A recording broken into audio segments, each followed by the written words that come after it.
Hi, Killer. Can you hear me? Let me know if you can hear me. I can try another way. Hey, Chris. Welcome back.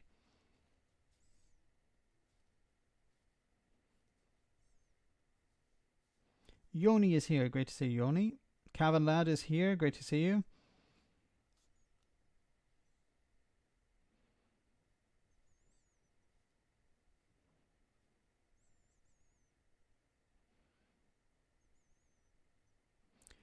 Third time's a charm. Loud and clear. That's great. Okay. Apologies for that. I'm not sure exactly what happened, but hopefully things have been resolved now. So let's get back to the live stream. So there was there was a story here about, I'm not sure where I lost you, but I'll continue on from where I believe I lost you.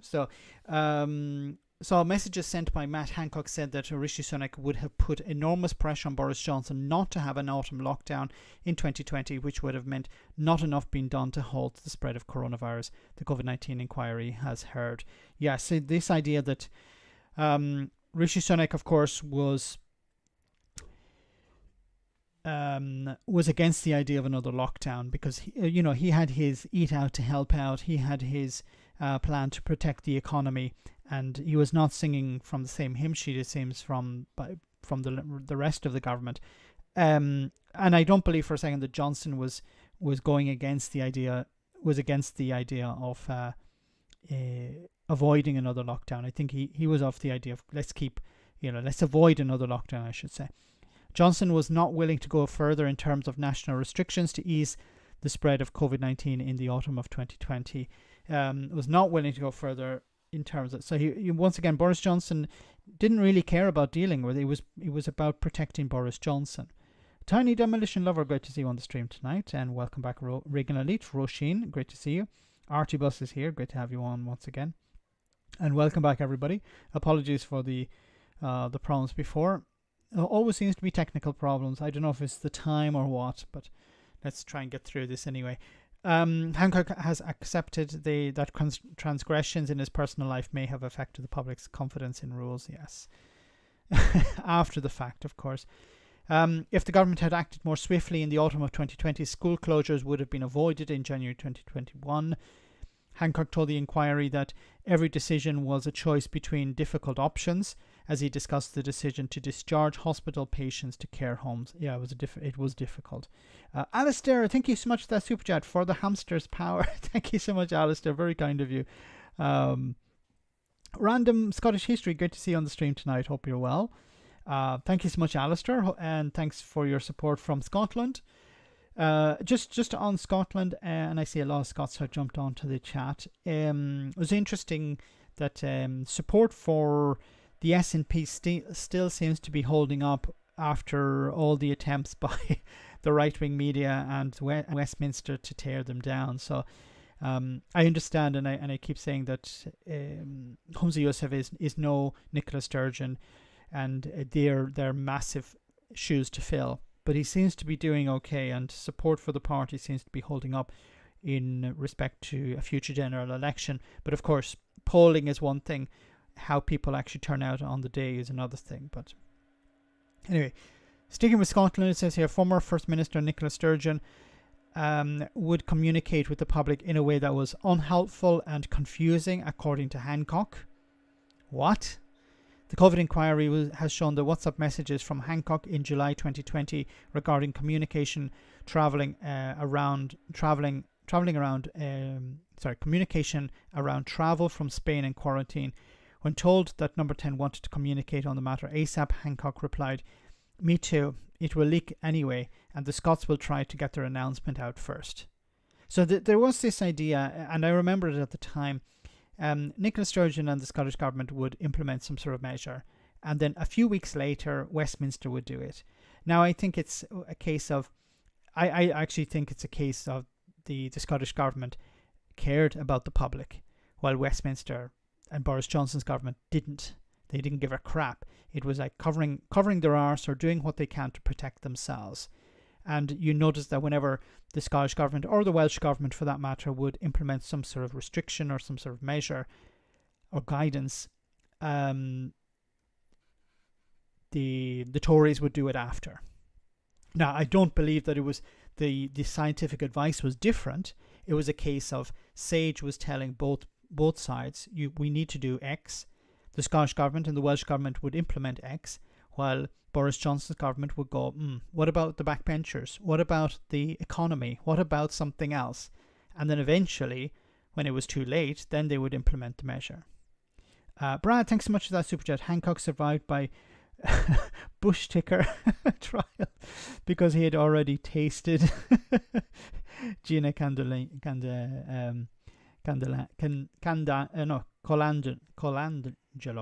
I should be able to say that. It's Italian. Colangelo. There was a terrible joke that Matt Hancock had been eating out to help out, but we won't go down that road.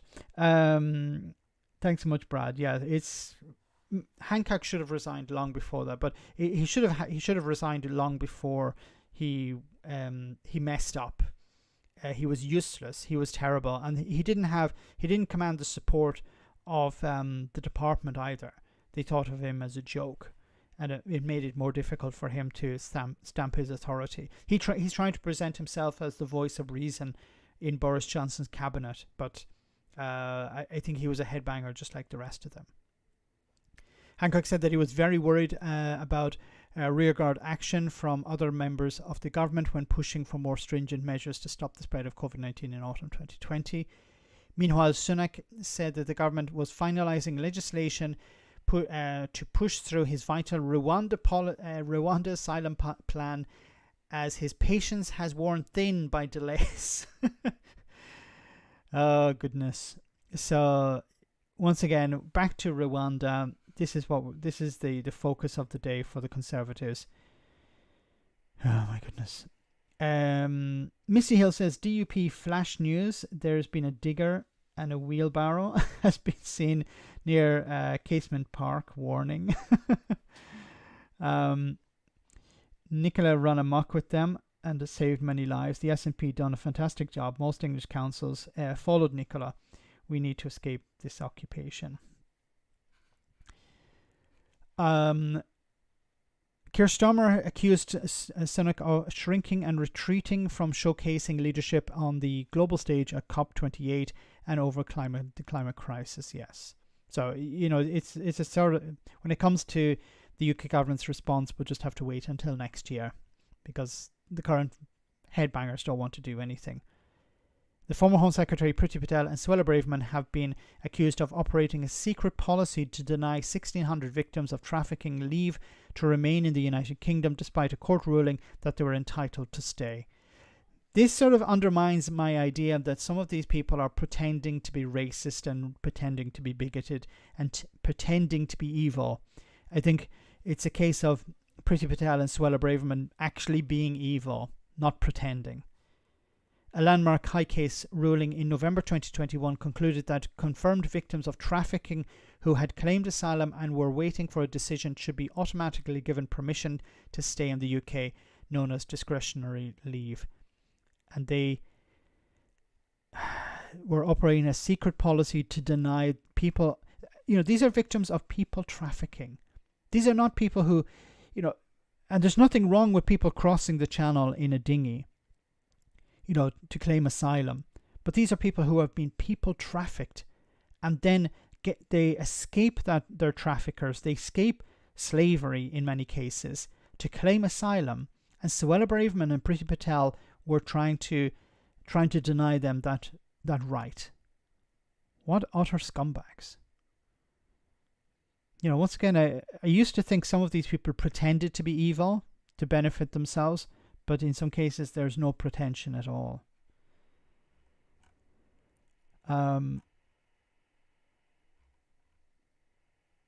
Alistair, thank you so much for that super chat. Northern England listened to Scottish COVID advice. That was true, yes. People realise that at least the government in Scotland know what they're doing.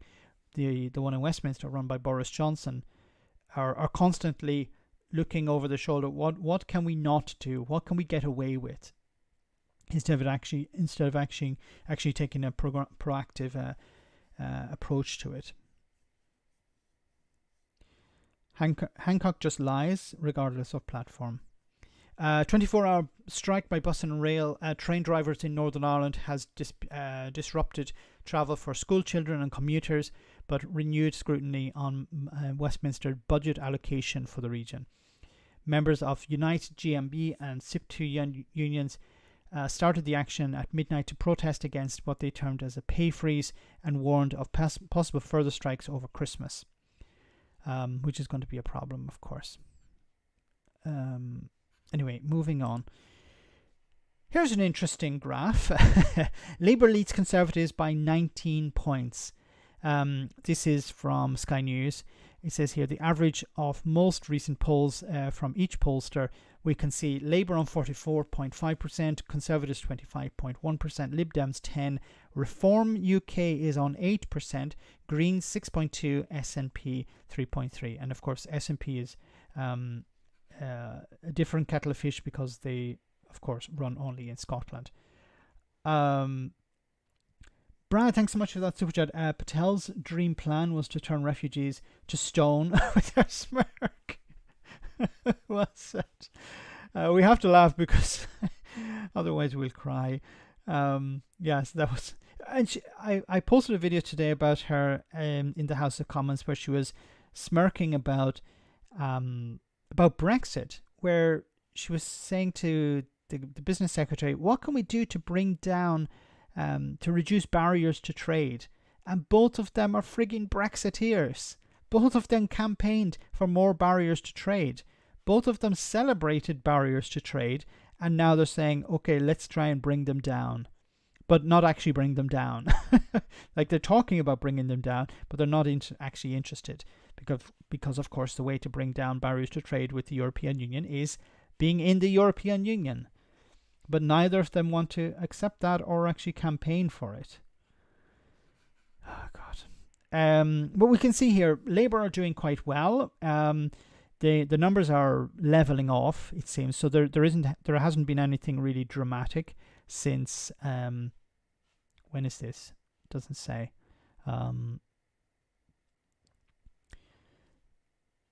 Okay, so it's the beginning of the years where I don't know why there was a peak for Labour and a massive drop. Maybe it's when was it when Boris Johnson resigned? No, some Rishi Sunak took over. Maybe no, it's probably the the mini budget. That's when Labour peaked probably. But yeah, you can see a clear ocean between Labour and the Conservatives. Now, as we're not in a campaign at the moment, nobody's campaigning for the general election. So when the general election eventually, when the campaigning begins, the polling will start to narrow. But I think it's more interesting to look at not so much national polling, but polling in marginal seats, because that's where the real difference is going to the difference is going to manifest, and we're going to see how much of a lead Labour really have, because overall it's looking very good, but when the election campaign starts it will narrow and it'll be the marginals that we'll have to focus on. Just want to see if there's any other news that's popped in just as we pledge tracker. Is Rishi Sunak keeping his promises?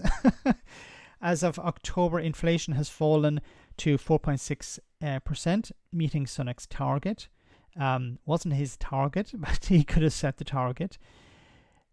Grow the economy.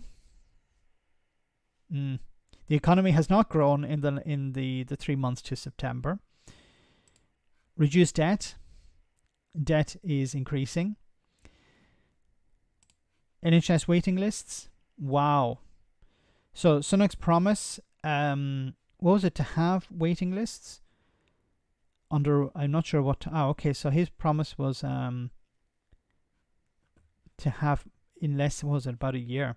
So the number of people on NHS waiting lists, NHS treatment, waiting for NHS treatment in England, by how many have been waiting. So you can see it's under 18 weeks and 18 to 52 weeks. But as we saw at the beginning of the stream, or the other stream, in Northern Ireland, it's much worse than England. So while Rishi Sunak is failing in England, Northern Ireland's in a worse position. And then stop the boats. Well, the number of people crossing the boats is lower than last year. So he is sort of succeeding in stopping the boats. But then stopping the boats, he didn't say reduce the boats. He said stop the boats. So what the hell does stop the boats mean? I would imagine it means that the boats stop, that they don't come over anymore. But that doesn't seem to be the case. Number 3, welcome back to the stream. Apologies for the last stream. Something went wrong, but we're back on track once again. So as we're back on track, let's have a short break, comedy moment, and we'll be back in just a jiffy with more serious stuff. Hope you enjoy this.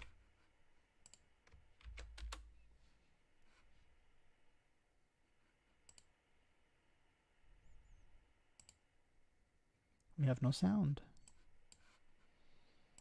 Why do we have no sound?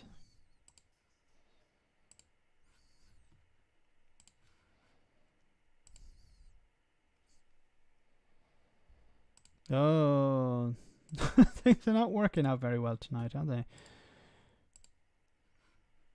To broken news. I promise I will sort this out.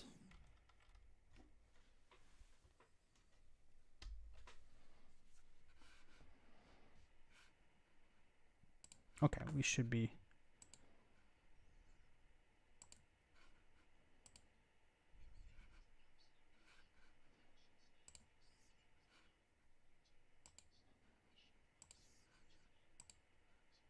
Address delivered exclusively to Broken News on a single-use golden laptop via private jet.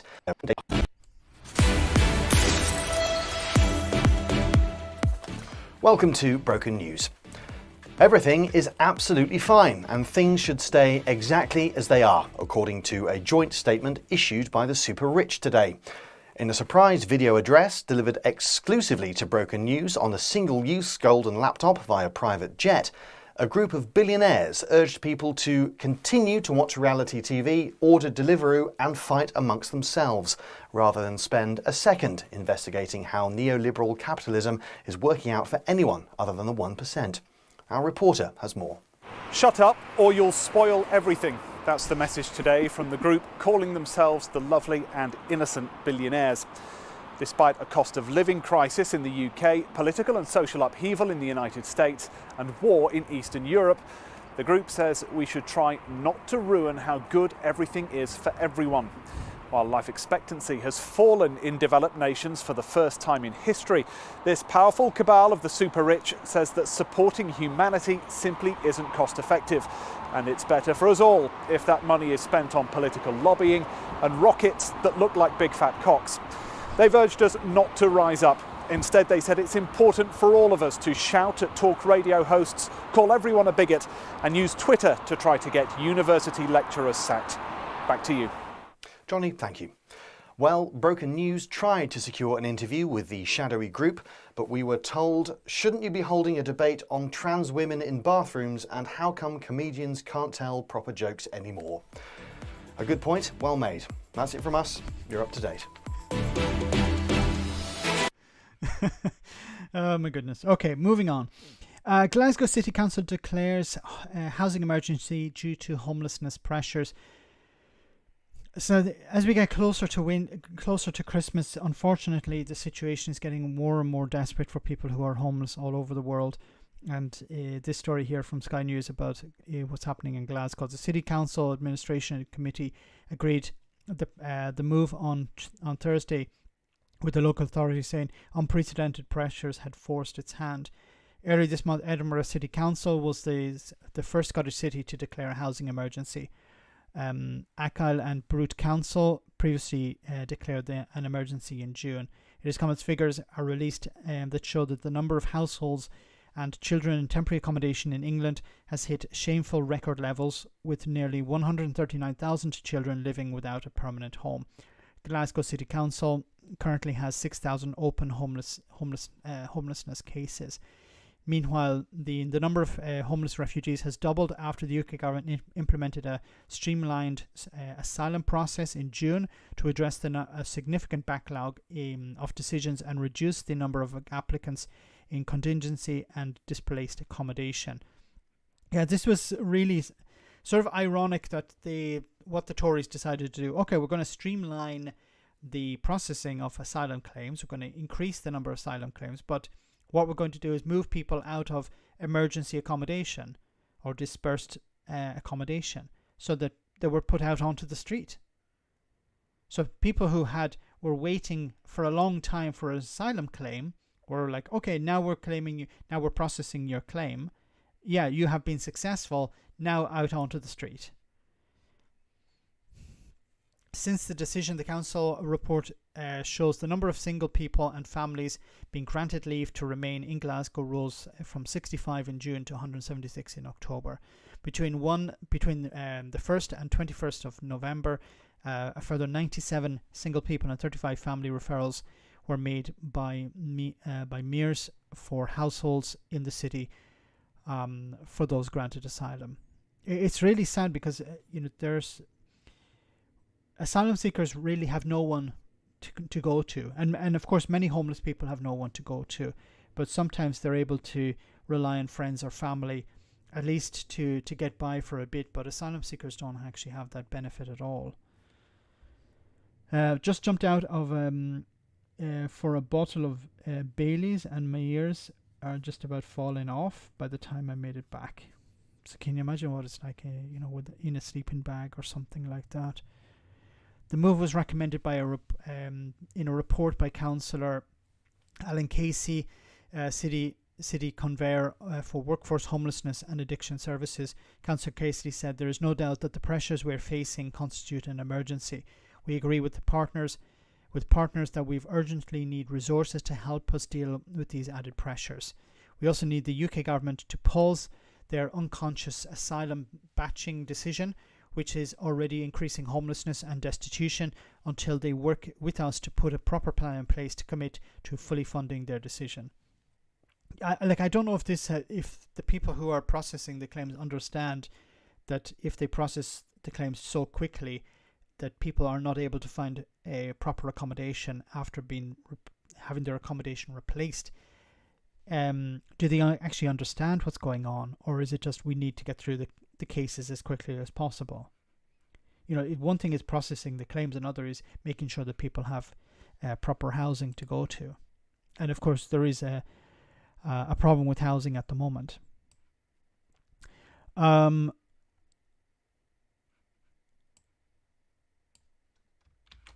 Moving on. Completely different story. Low UK potato harvest raises fears about Christmas supplies. UK farmers are struggling with one of the lowest potato harvests on record after an autumn of heavy rain, raising fears about supplies for this year's Christmas dinners. Experts are warning that the supermarkets could be forced to turn to imports from as far away as Egypt to fill potential gaps on shelves, pushing up the environmental impact on the festive meal. Fred Searle, whatever, the magazine editor of Fresh Produce Journal, said potato planting had reduced significantly and the sector was looking at the lowest UK crop on record this season, with an estimate of around 4.1 million tonnes of potatoes would be harvested, 2 million less than 5 or 6 years ago. As well as the recent rain, Sara blamed the smaller harvest on businesses dropping out of the sector due to cost pressures exacerbated by years of erratic weather. And of course, it's becoming more and more difficult for farmers to operate. Energy costs have gone up, fuel costs have gone up, and it's very difficult for them to grow their crops and to harvest their crops. Ireland must be laughing so hard that they need oxygen masks at the UK potato shortage. Well, yeah, we won't get into that. Point well made, Brad. This week, a report from the Energy and Climate Intelligence Unit think tank blamed the global climate emergency for helping to drive British households' food bills up by more than £600 over the last 2 years. When we talk about we talk about the impact of climate change. We tend to think about melting ice flows, or we think of rising temperatures in the Antarctic even, or in in the around the equator or something like that. It's not just the temperatures are rising, but it's the weather and the climate has become more erratic, meaning that it's more and more difficult for farmers to plan. I was just thinking about it here. It's been so warm until recently. Then we had a cold snap. Now the temperatures are going up again slightly. It's all over the place. We actually we have a little vegetable garden, and we had pumpkins growing. We still actually have a few pumpkins still growing. It's December. It's literally December, and there's still a few pumpkins, not growing very well, but they're still maturing. But we still have a few pumpkins which are growing. Butternut squash, lovely. But it's this year was much wetter than last year. It was great for some of the harvest, but it's not something you can plan. Next year could be extremely dry. Fruit where I am upstate, New York, has gotten much more expensive, and I think it's everywhere. Food inflation is everywhere, and of course the poorest in society are hit hardest by food inflation.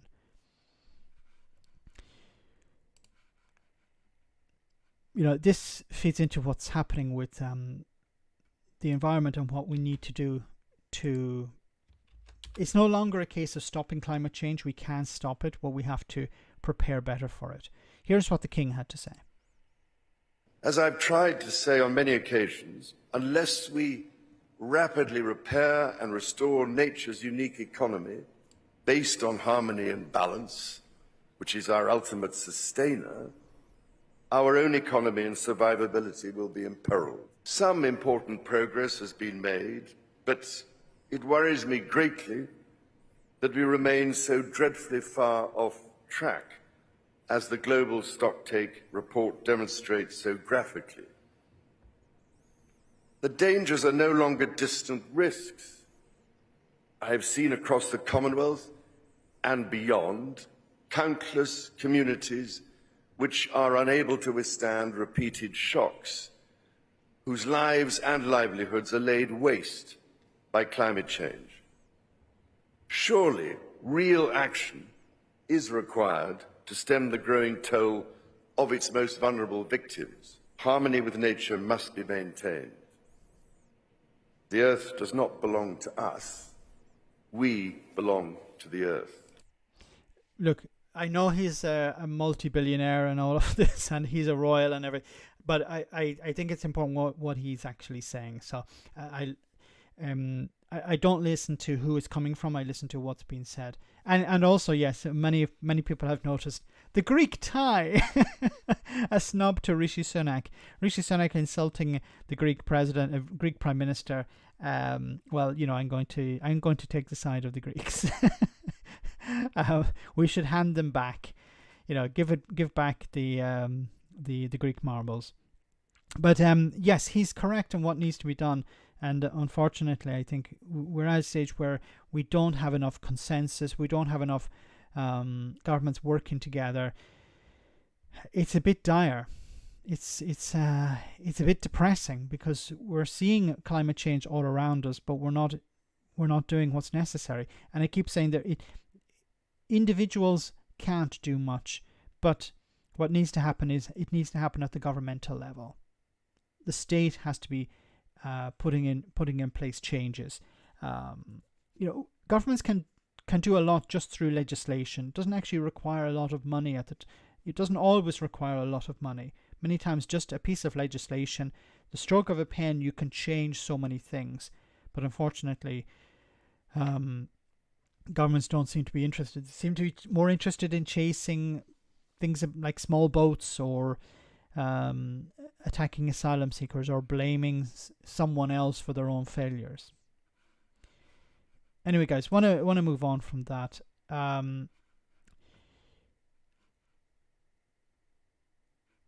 There was a story here I just wanted to touch on, which I found strange. So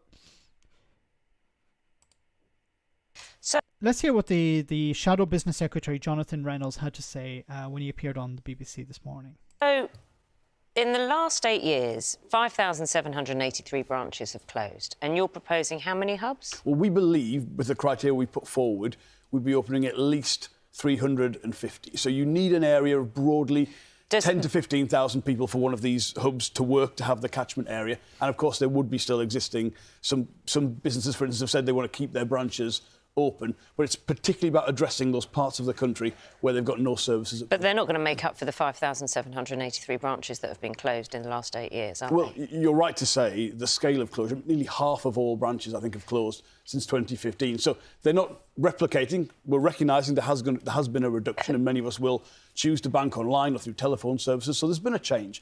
But what we are going to do with this policy is guarantee in communities that need them the access to in-person Who pays banking for these services. hubs? So there's no cost to the taxpayer.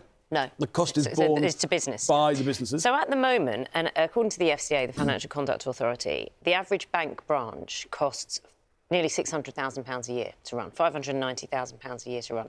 And the business argument is basically, look, if you have an average with 8 loyal customers, each customer costs like £120,000 a year.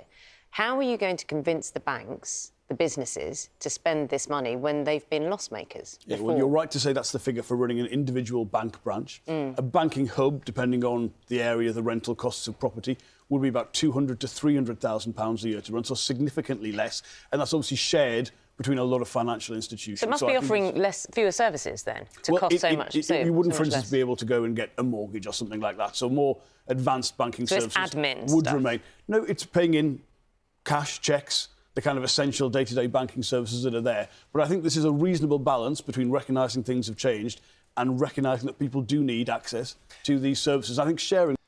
Okay, I have a few questions about this. Can't mind last time I had to go to a physical bank. Everything's online. Everyone's online. So this is the thing. So in our small town here where I am, we used to have 3 banks.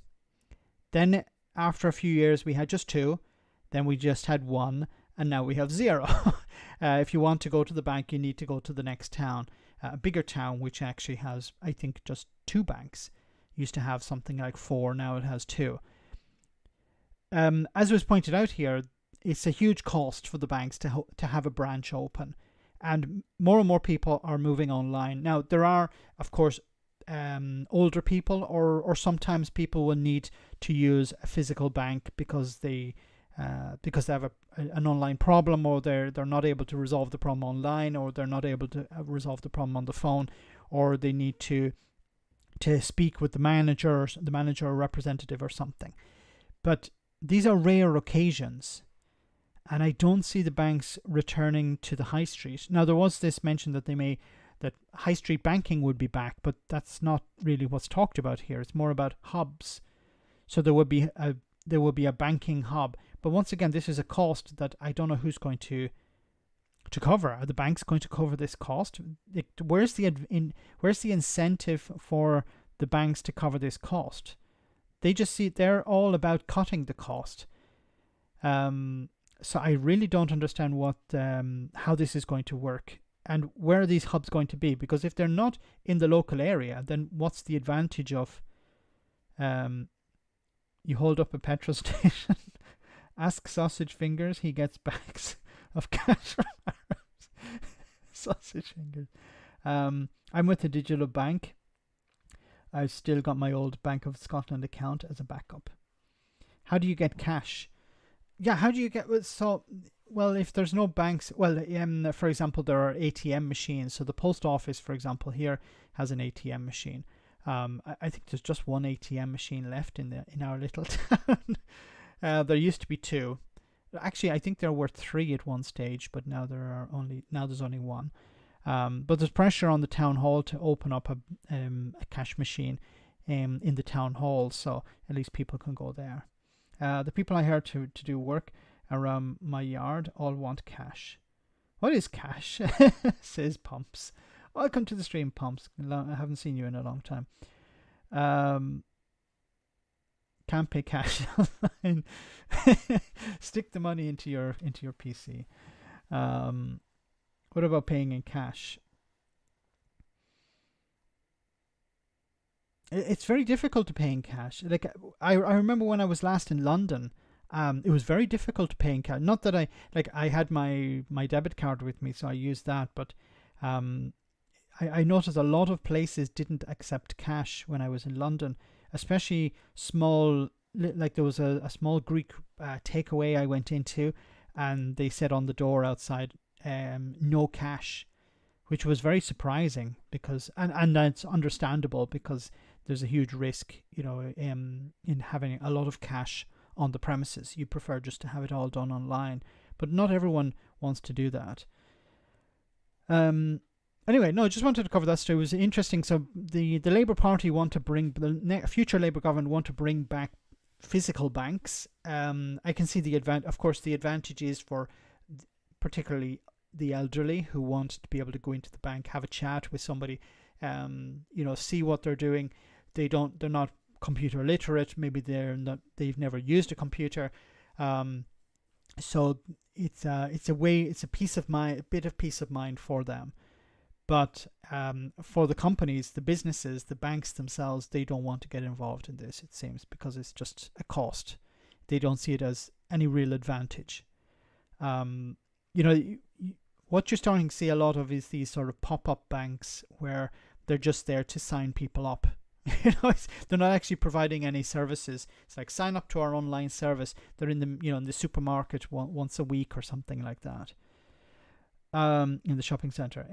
Honestly, cannot mind the last time I paid in cash. Took cash from my colleagues when collecting for SAHM Day, but then paid the total credit card online to the fundraiser. They need to revive our high streets. Yes, the problem is not so much high street banks, but high streets themselves. Everything is going online, so the high streets need to provide something different. I remember some years ago reading about how there was a town hall was providing support for businesses that started up niche sellers. So, like, for example, cupcake shop, or something you can't really buy online. Or it was a shop selling buttons, like sewing on buttons, not buttons that for machines, buttons for clothes. And they were doing really well because people would go in and then they'd buy something extra. They wouldn't just buy buttons, but they'd buy like maybe something to make or knitting material or something like that. So they were actually doing really well because the difference in buying online, you buy online what you need, but it's an experience to go into the shop and have a look around and buy something that way. So you have to change your way of selling, I think, and the high street needs to adapt. Sorry. Anyway, let's move on. There was some other stories I wanted to cover here. As you probably heard recently, there were some riots in Dublin, and so, friends, it's now a week. Well, let me pause that for a moment. There's been a lot of pressure piled on the government, in particular the Irish Justice Minister, to either resign or to call a motion of no confidence. And it seems Sinn Féin is piling that pressure on. They want real change to take place within government. Now, some people will say that this is them taking advantage of the situation. Others will say that it's because they actually care about what's going on and they want to change. They understand that the current government are not capable or not interested in dealing with the root problems here that has caused a lot of this resentment that resulted in the attack on buildings, on police, on the Garda Síochána last week. Anyway, let's hear what Mary Lou MacDonald had to say. Since the horrific violence here outside Gael Scoil Colóis that we're in Parnell Square, when 3 children and Leanne Flynn, a carer, a creche manager, were stabbed and injured. And of course, Leanne and 1 child are still in hospital, and we send them every best wish for a full recovery. But the truth is that we have a Justice Minister who is not listening, a government who is not listening. What happened after the horrific events at the schools, the mob violence, the rioting, everybody saw that coming. Everybody, that is, except those who are in charge. So we have a situation where people don't feel safe here in Dublin and beyond. And yet we have a government that doesn't understand, that doesn't want to hear that. We've less Gardaí on the beat now than in 2009, even though we have a much bigger population. Garda stations have been closed and communities have not been invested in. Let me be clear, I have full confidence in the Garda on the beat, but I have zero confidence in the Justice Minister, Helen McEntee. So we are moving a no confidence motion in her because we have no confidence in how this city is being policed. We have no confidence that there is a responsible, leaderly person in charge, and we need to change that. I don't know whether she'll succeed. Probably not, because there isn't the opposition don't have the numbers. But it's once again piling pressure on the Irish government to replace the Justice Minister, and it's possible that they will do that because they will see her as a scapegoat. Get rid of her and then move on. I don't see the Irish government actually doing anything to deal with this, the underlying problem here. RIP Shane McGowan, yes. Shane McGowan from the Pogues died this week, aged just 65. He had been in hospital for... I'd seen images online on social media of him in hospital. There was a real hope that he would recover, but unfortunately he'd passed. I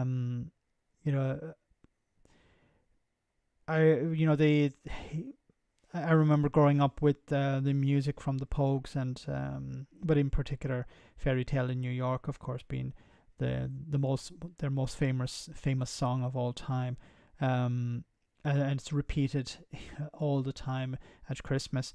Controversial song related because of some of the lyrics, but a real staple of Christmas, of course. But back to Mary Lou McDonald, is this political posturing? Is this an attempt to take advantage of the situation? Well, look, opposition parties, when it comes to politics, will attempt to take advantage of the situation. If they see weakness, they will. It's within their right to do that. If they see weakness within government, they have to exploit that weakness. Every political party does that, so I wouldn't expect Sinn Féin not to do it. But are they right? Yes, the Justice Minister has failed. The Justice Minister should resign. There's no other way around it. Apparently some Dublin Fianna Fáil TDs aren't too happy with McEntee. So it could be interesting, yes. Look, for Fianna Fáil, it would make sense for her to go. She would be the scapegoat, and probably the Garda Commissioner as well. They would get blamed, and then it'd be okay, back to normal, back to business, which of course is not the way to resolve this. There are fundamental structural problems in place that need to be resolved, and it's going to take a long time to fix those problems. Housing, the issue of where to house also asylum seekers. Do you put them in deprived areas, or do you put them in non-deprived areas? And it's a sort of damned if you do, damned if you don't, because if you put asylum seekers refugees into deprived areas where there are no facilities, that's going to create resentment, it's going to create a backlash, and it allows the right wing to take advantage of that situation. But on the other hand, if you put them into non-deprived areas, into richer areas of the city, in Dublin in particular, and then that's going to create resentment, because people will be saying, well, why are you putting these people in this expensive part of Dublin when there are working class, middle class people who can't afford to live in those areas? So whatever way the government try to deal with it, it's going to be criticised. So the government needs to start building affordable housing, but the problem with Fianna Fáil, Fine Gael at the moment is it's a bit like the Tories in Britain. They know that they're going to lose at the next election, so there's no real incentive for them to fix things. Like you want to be fixing things at the beginning of your time in Parliament, not at the end, because there's no there's no benefit for you in trying to fix the problems at the end when you know you're going to lose your seat or your government is going to be over. Mary Lou for Taoiseach, Max. Mary Lou for Taoiseach. Liz Truss for Taoiseach. Yeah, I think she's going to be the next Taoiseach. Sinn Féin will become the largest party. They'll form a coalition with somebody. Some people I've said Fianna Fáil. Some people have disagreed with me on that, believing that Fianna Fáil would never go. I think Fianna Fáil will probably be under new management after the election. So Micheál Martin would probably be gone or moved to some other position, and there may be a leadership campaign. Thanks, Cavan lad. But yeah, I do see her being a future, maybe the next Taoiseach, because her party will be the biggest one, and they're firing on all cylinders at the moment. They're leading, it seems, on most of the big issues: housing, crime, the economy. I'm not sure about the economy, because Sinn Féin have been courting the business community in Ireland, reaching out to the American companies. I think putting out feelers and trying to allay fears that they would implement very socialist policies. I think what Sinn Féin will be, and maybe I'm wrong on this, but I think what Sinn Féin will be when they're in government is socially left-wing but economically moderate. So they're not going to do anything really dramatic, because they don't want to piss off the American companies. They're not. I don't think they'll do anything like that. But socially, they'll be very left-wing, very progressive. But I think it will require a bit of both to deal with, for example, the housing problem, and it's going to be a massive challenge for the next government. They used a sock in jail to brew the tea. Yes, I remember hearing about that. Sinn Féin would have more seats or TDs if they had fielded more candidates in the last election. If I'm not, no, you're completely correct, Cavan lad. Yes, what happened was they underestimated their success. If they had fielded more candidates in the constituencies, they would have won a massive majority, and they would be in government now. Which would be very interesting. It'd be interesting what they would have been doing over the last number of years if they had been in government. But yes, at the last election, they would have won many more seats. It's just they didn't expect to win so many. So at the next general election, they'll be fielding a lot more candidates. It'll be a Sinn Féin Fianna Fáil coalition, probably with the Greens or Social Democrats' participation. So it'll be a bit of a rainbow coalition. So, well, not rainbow, but it'll be green, light green, and Social Democrats. What color are they? Yellow? I don't remember. So it will be, what would you describe that? Green and yellow together, brown, is it? So it'd be an interesting coalition. The more parties you have, the more chances that the coalition will fall apart. So I'm imagining that Sinn Féin and Fianna Fáil want to maybe keep the Greens and the Social Democrats out. I think the Greens are in danger of suffering the same problem. Yeah, the Green Party in Ireland, I don't know how they managed to still hold on to seats, because I think they're going to get trashing at the next election. People are very upset with them. Bill says, I drank tea that tasted like it came out of a sock. See, that's what you're doing wrong. You're making tea, or maybe somebody's making tea for you, and you have to check with them. Are you making it with a sock? And they're like, yeah, and you say, no, don't use a sock. Oh, I'm sorry. I thought you're supposed to use a sock. No. Is the sock clean? Does it have to be clean? Yes, it has to be clean. Okay, anyway, that's going off on a tangent there.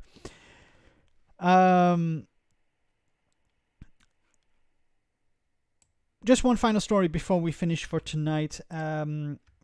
Shane McGowan, we lost Shane McGowan this week. We also lost another former Tory Chancellor, I believe, or Deputy Chancellor, Chancellor, former Chancellor, Alistair Darling, who was not very popular in Scotland. He led the campaign for Remain, or the Unionist campaign, and was very successful. He had debated, I believe, Alex Salmond at one stage. Salmond was expected to win the debate, but Alistair Darling won it instead.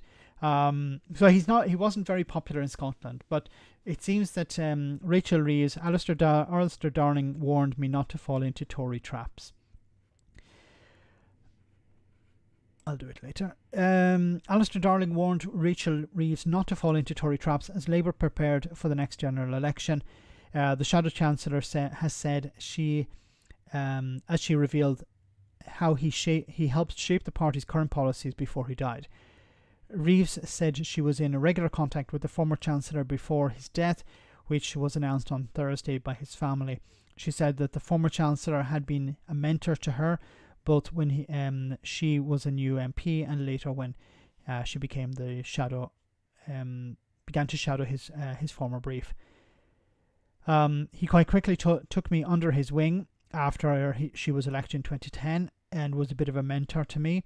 Reeves told The Guardian, I would speak to Alistair regularly, and I would see him quite regularly. When I was campaigning in Scotland, I would make sure to see him and have dinner with his wife Maggie and him. I very much benefited from his advice and wisdom. She said Darling had emphasised to her the need to be open about the scale of the economic problems Labour would inherit if they won the next election, and not make promises she did not intend to keep. So this is something we're seeing very much with Rachel Reeves, the future Chancellor. She's been saying how, we're not going to spend a lot of money, we're not going to promise big. So I thought this was related to this idea to dampen down hopes of people's hopes. Nothing dodged there, Mark Wood, honest. I heard that they were trying to sell up or something a while ago. Dodgy.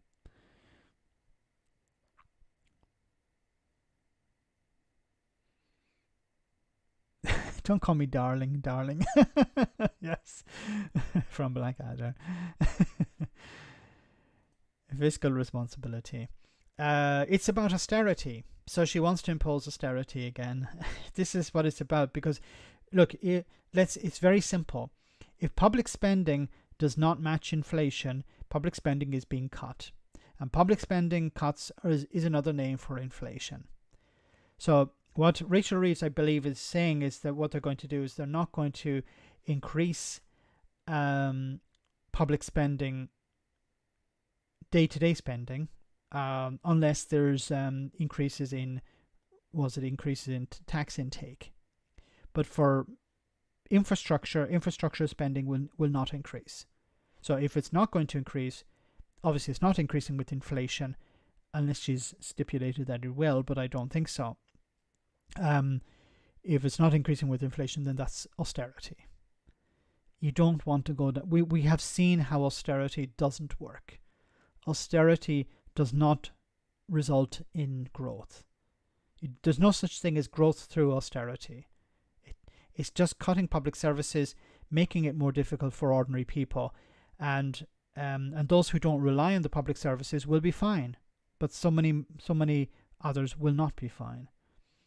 Labour must regulate the press, or they stand no chance of a second term. Yes, Bill Silver, I agree 100%.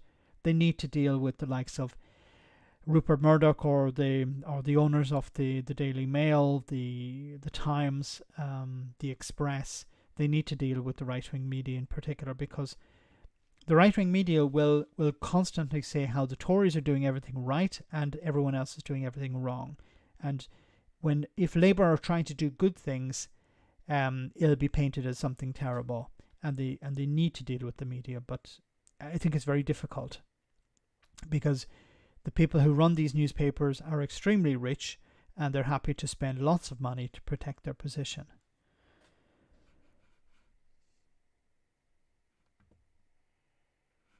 Let me see some more of your comments. Labour won't regulate the press, though. Why? Why is there this fear of regulating the press? There'd be pushback, of course, at the beginning, but you have to be hardline. You have to deal with them. You have to understand these people are the problem. These are the ones who convinced people to vote for Brexit. These are the ones who convinced people to vote for Boris Johnson. Is Starmer the answer? No, look, I wanted to actually say this before I came on the stream. I was thinking about this. People do not vote. At the general election, people will not be voting for Keir Starmer. Okay, some people may be, but the vast majority of people who kick the Tories out will not be voting because they like Keir Starmer. They'll be voting to keep the Tories out. They'll be voting to kick the Tories out. The choice, and I keep saying this, is not Labour or the Conservatives. The choice is Conservatives or not the Conservatives. That's how we always vote, especially in first past the post systems. Are you happy with the incumbent? Are you happy with who's in charge at the moment? Yes or no? If you are, then you'll vote Tory. If you're not, then you'll vote for somebody else. And it doesn't matter who that other person is. That's what most people will vote. Most people don't know who Keir Starmer is. They don't know. They wouldn't be able to name anyone within the shadow cabinet or the main cabinet. Now, don't hold it against many people for not knowing the actual cabinet, because it keeps changing every few months. But if you see these videos online of people being asked on the street, I know they're not indicative of public opinion, but they are a good insight into it. And you can see how most people don't. If you ask people, who's Keir Starmer? Who? Some people were still saying that Boris Johnson was the Prime Minister, even though that Rishi Sunak was in charge. It was a few months back. People were asked, who's the Prime Minister? And it's like, Boris Johnson. No, not for some time. Okay, so most people, the vast majority of people, are not switched on to politics, so they don't know these things. So all they'll do is, am I happy with the current bunch of people? Who's the current Prime Minister? Rishi Sunak. Okay, I don't like him. Which party is he in? The Conservatives. Okay, I don't like how things are at the moment. Who's the other team? Labour. Okay, I'll vote for them. That's how your average voter thinks. It's not a criticism. It's they're not switched on to these things. They're not interested. They're interested in having a pint down the pub on a Friday evening, or what the latest football results are, or like they're worried about what their boss is going to ask of them on Monday morning. These are the things that most people care about, not about what Rishi Sunak has been doing or what Keir Starmer plans to do. So at the next election, most people will be, I'm not happy with the current shower of idiots, vote them out. And this is going to be a problem if Keir Starmer doesn't do something that convinces people that he's doing a good job. And that's why I think, as you guys have said in the chat, the media will be key. Because if he can get the media on board after the next election, and they're saying to the public, he's doing a good job, then he will remain in power. As soon as they start saying, no, he's doing a bad job, then it's over for him. And it's not like the Tories, because the right-wing media will always back the Tories. They may not always back the leader, but they'll make sure that the party remain in power.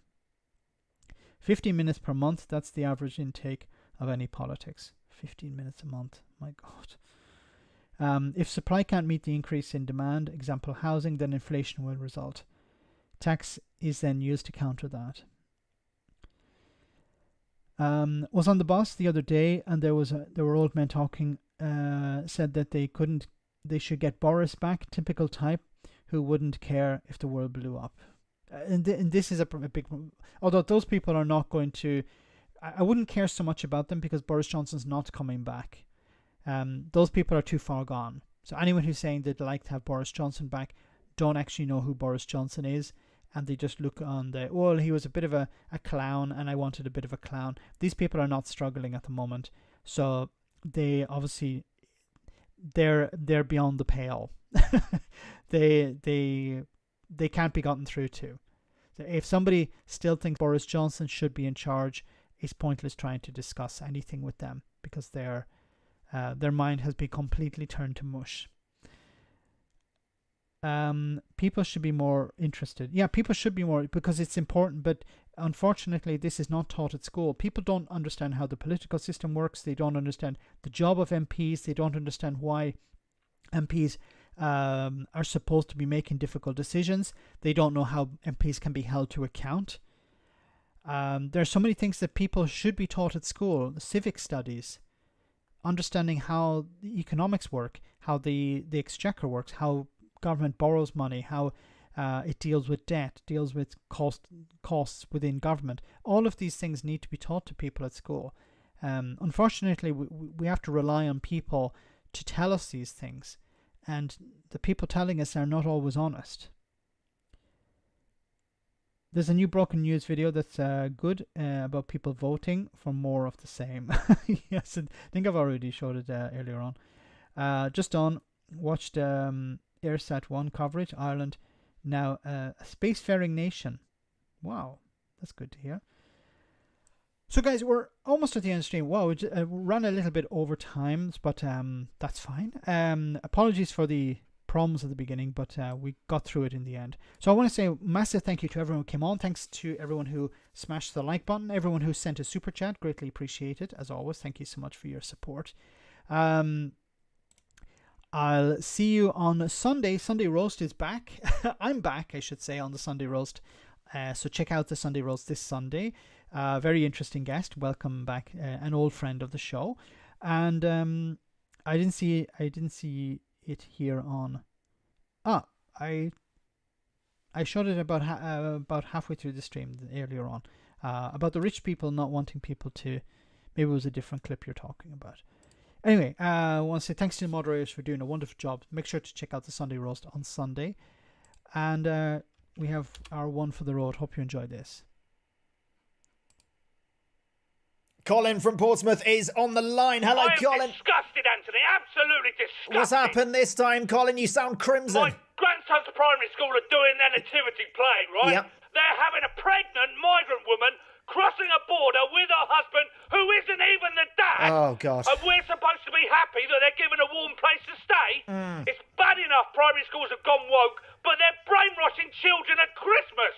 They've made Jesus' mum a refugee. It's nothing sacred. You said this exact thing last year, Colin. It happened again. Which is proof that Sunak's disastrous policy on small boats isn't working. Ugh. Suella tried all she could. She really did. Well, I don't think they had a floating barge in Bethlehem. That's the problem. Fighting age, of course. Well, he's 8. He's 8, Colin. That beard's drawn on, I think. And it's what does that say? I've said to the school, I've told them, can you put a knife in the donkey before it leaves France in the first place? Deflate it. But they told me to take my concerns to Fiona Bruce for a more sympathetic ear. Things would be 10 times worse under Labour. This would be 10 times worse under Labour. Yep. Yvette Cooper would create a safe route in Brussels so donkeys could swarm over in their droves and there'd be kids' murals on the walls to make Jesus feel welcome. Yeah. Woke schools need to remember that there's a time and place to learn compassion for those less fortunate, and it's not Christmas. Anyway, mate, thanks for having me on. Love to the family. Love to the family, Colin. Love to the family. Have you got an advent calendar this year? Oh, yes, I made it myself. 24 pictures of Penny Morden. Lovely. Okay. I'm surprised he's not hoarse at this stage. So, guys, have a great weekend. I'll see you on Sunday, same bat time, same bat channel as usual for the Sunday Roast. And I'll see you on Tuesday as well, same bat time, same bat channel as here. So, have a great weekend. As always, stay safe and take care. Good night.